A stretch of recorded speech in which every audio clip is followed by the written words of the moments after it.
I'm Mary Meeline, 1320 Summit Drive, Watkins.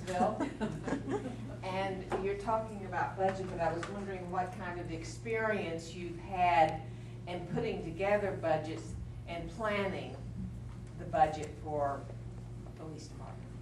Well, I appreciate that question. I work in the detective division in the Snellville Police Department. I supervise all the investigators.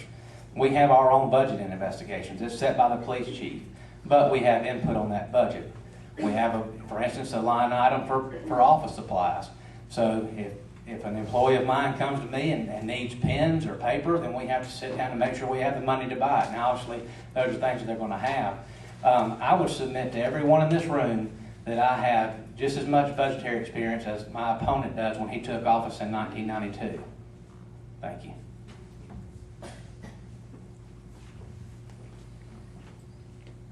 One of the tactics I've heard is that if you're elected, that you'll be firing all the deputies and replacing with new ones, and that's a lot of concern. Is this true or not, or what is your call on this? I'm glad you asked that question, because there's some people in this room here tonight that need to hear me again say that I'm not going to do that, okay? There are 4 members of the Oconee County Sheriff's Office that could lose their job. They're not protected under the personnel policy. The majority of the employees at the Oconee County Sheriff's Office are protected by the personnel policy. You cannot go in and just arbitrarily fire them. You have to have cause to fire those folks. So, you know, it's a shame that those rumors have come up and we have to constantly address them. I'd rather talk to you about how I want to reduce property crime, about how I think we can be fiscally responsible, about how we're going to have a more approachable sheriff's office, about how I'm going to partner with the school board and the superintendent to address the drug problem that we have in our schools. That's what I think we should spend our time talking about, instead of whether or not I want to fire somebody. Is it okay? Yeah, go ahead. I don't need the mic. Miss Kate doesn't need the microphone, I don't think. I'm on the board of the Advantage Behavioral Health Systems, and we have been asking for a drug court and an accountability court for mentally challenged persons and for first offenders who really ought not to be in jail. They ought to be rehabilitated. And Governor Deal has advocated this. I believe he set aside some money for this. I don't know if Oconee participates in the drug and accountability courts in Athens, but what is your position on that, and would we have our own? Do we have a need for our own? Do you know much about the Advantage Behavioral Health Systems and what? Well, I do understand and know about accountability courts, and I'm glad you asked that question, Ms. Kate. In Gwinnett County, they have a drug court. It has a 93% success rate. It is very effective. I think that's definitely something that needs to be looked at in Oconee County. There's also been talks about mental health courts.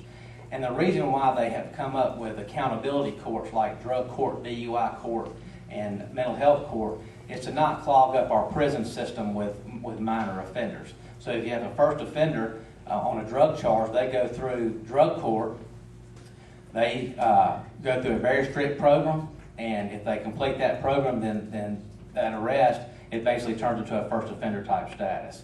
And so I believe those are some programs that we need to look at here in Oconee County. But that also, too, is more of a judicial question for District Attorney Kim Malden. Additional questions?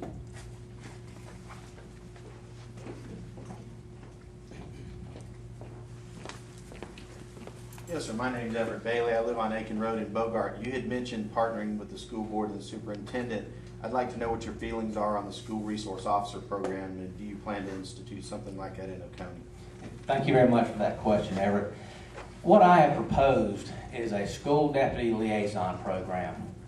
Never once have I said I want to implement a full-time school resource officer program. Some people may not even know what that is.